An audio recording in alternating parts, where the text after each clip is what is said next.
করছে, কি জন্য করছে? এই শিক্ষায় শিক্ষিত করে গেছে। কিন্তু আমরা স্বার্থপর মুসলিম উম্মাহ হইয়া আজকে এক মুসলমানকে 7 মাসের বাচ্চা, যারা অনাগত, যারা ছোট, মা বাবা ভাই বোন সবাইকে মাটির সাথে মিশাই দিতেছে। আমরা কিছুই না, তাকায় দেখতেছি।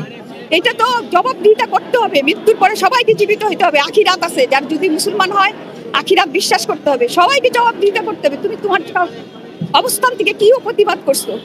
আমি আমার অবস্থান থেকে, সবাই সবার অবস্থানে প্রতিবাদ করছে। এবং আমার মনে হয় প্রত্যেকটা মুসলিম দেশকে আগে আসা উচিত এবং সাহায্যের হাত বাড়ায় দেওয়া উচিত। আর বসে থাকার সময় নাই বলে মনে হয়। আমাদের তো ক্ষমতা নাই, ক্ষমতা থাকলে তো অনেক কিছুই করা যেত, কিছুই তো করার নাই বাবা। আল্লাহর কাছে দয়া করো, আল্লাহর কাছে হেফাজত করো, হেদায়েত করে জানি তাদেরকে। আর এটা হলো প্রতীক। 7 মাসের বাচ্চা, 4 মাসের বাচ্চাকেও তারা ছাড় দেয় নাই। এইটা প্রতীক 7 মাসের বাচ্চার মাপে বানানো হয়েছে। ঠিক আছে।